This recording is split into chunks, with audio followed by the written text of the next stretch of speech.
right, guys. Go ahead and fire away. Hi, Patrick. How you doing? Good. It's playoff time. You've been through it. Does it get any better? Does it feel the same? Is there just something that you enjoy about the expectations? Yeah, I think you build up for this all season long. And the regular season, you take it week by week. But you want to be here in the playoffs, and you know you're going to play the best football teams in the league, and that's what you want to do as a competitor. And so I'm excited to get to go up against a great football team at Arrowhead. That's always a good time. Patrick, what do you think Jarek does well as a receiver? Yeah, I mean, he just knows how to be in the right spot. I think that's the biggest thing.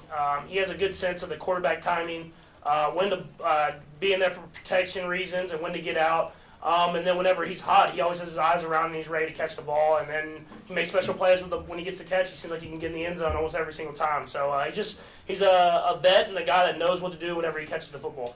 The Jaguars really laid the wood to you guys. What the one illegal hit on Juju, but then they made some other big hits. Are they a physical defense that does that typically, or was that out of character, or is that the way they're going to play it? Yeah, I mean, they're a fast, physical team. They fly around, they fly to the football. I got to do better at not leading guys into hits like that. So I'll try to protect my receivers the best I can, but we're going to still be aggressive. We're going to throw the ball down the field when we get the opportunities to. But it's all going to start with up front, our guys blocking their defensive line, which has a lot of great players there. So I'm just going to do whatever I can to have success every play that I get the opportunity to. Patrick, what stands out differently about this team from when you last faced them? 27-17 win, but things have changed because they're starting to win. They got a little momentum. What do you see differently out of them? Yeah, I mean, I think the only difference is they might just have a little bit more confidence just because they're winning football games right now. But they're a talented team. I knew that the first time we played them. You can see the talent that they had.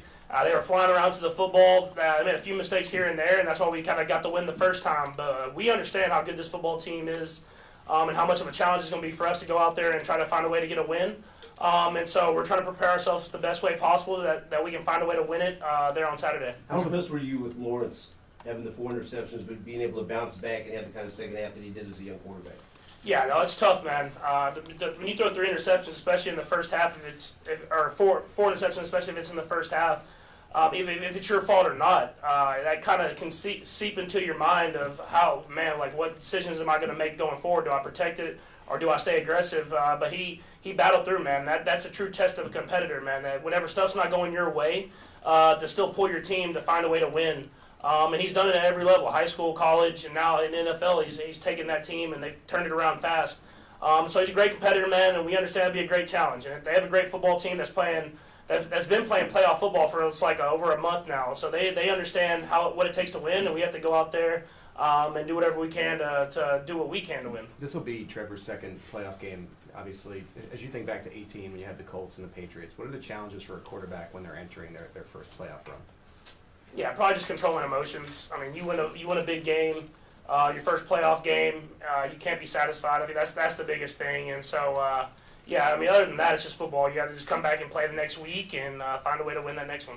Patrick, given where you are in your career and obviously the experience you do have in the postseason, how much do you sort of carve out time to sort of plan or anticipate things that might be unscouted because it's a rematch, because you're going to see obviously maybe new things in the postseason? How much time do you sort of carve out for something where it may not be on film, but you're still trying to anticipate if it might be presented to you?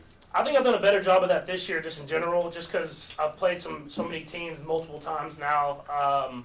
You have to know where the defense coordinators came from.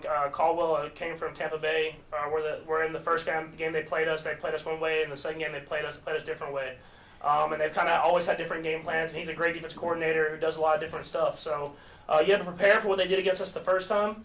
But also with that in the back of your mind that they might change it all the way up, and you have to have answers for that as well. And so I think that's what we have to do as a great offense is have answers for everything, and I'm sure they'll have a good game plan coming in, and we have to execute at a high level to have success. Patrick, you might be getting Clyde Edwards-Helaire and Jody Fortson back. The 21-day window is officially open. As you make this stretch run, what kind of wrinkle does that provide the offense when you could have these 2 players available if you go to the Super Bowl? Yeah, anytime you get talented players back, man, it helps the whole team, not just the offense, but everybody.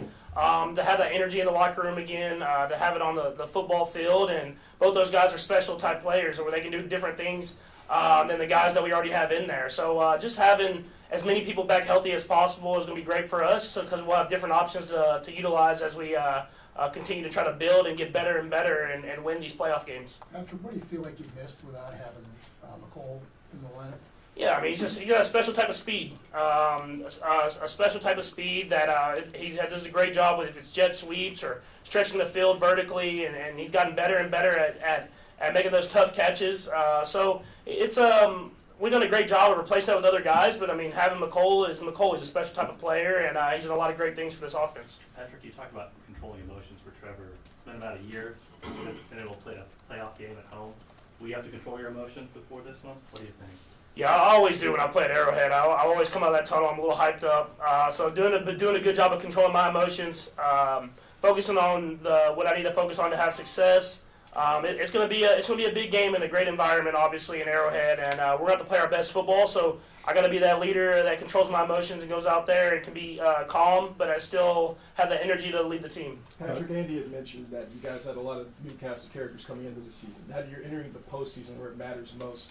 What are the conversations like with this new cast of characters that you have? To know that the standard here is to win the Super Bowl with these guys. Yeah, I think all the guys understood that whenever they signed with this team is that we want to win the Super Bowl, and if we don't, we feel like it's not where we should be at.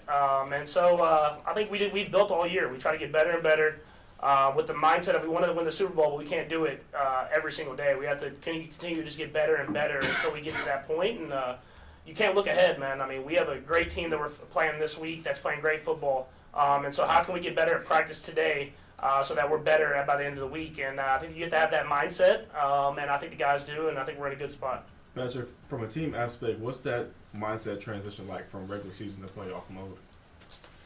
I think you just have to have a different intensity. I mean, the speed picks up. Every play matters. You in the regular season, you feel like that, but you might try a little bit more because you know that you can make that mistake and maybe come back from it. But in the playoffs, every single play matters, mistake or positive, and how can you execute at a high level. And if it doesn't happen your way, you have to bounce back quickly. And that's really the only huge difference. And I think our guys have a good understanding of that. Patrick, does your body feel any different having a bye week? Yeah, I mean, you definitely feel, I guess, a little bit more rested. I think it's about how did you manage that bye week? How did you work out? Like, what did you do to keep your body ready? Because, like I said, they've been playing playoff football for a month now, and they just had a big comeback and have a lot of momentum on their side. So how can we match their intensity the moment we step on that field? Have you been watching the playoff games, how close they are? Yeah, I mean, that's the biggest thing with the bye week. I think especially in today's NFL is you get a win because you don't get to play in that bye week. And if you look, I mean, from everyone that was in the playoffs, it seemed like it went down to the wire. Even the San Fran game, I mean, at halftime, Seattle was up. So you get to rest your body, obviously, but you get a win in a sense. And now you get to see what you can do to get that intensity back up and be ready to go against teams that have played in a hard-fought game already. Lawrence celebrated his first playoff win at Waffle House, which is pretty hardcore. Yeah. How did you celebrate your first playoff win? I can't remember exactly. I'm sure I was saying to Brad, I'm sure there was a couple Coors Lights that were. But yeah, I didn't get Waffle House, man. That's a baller move, man. So maybe if we win this one, I'll think of somewhere to go that can match that. White Castle?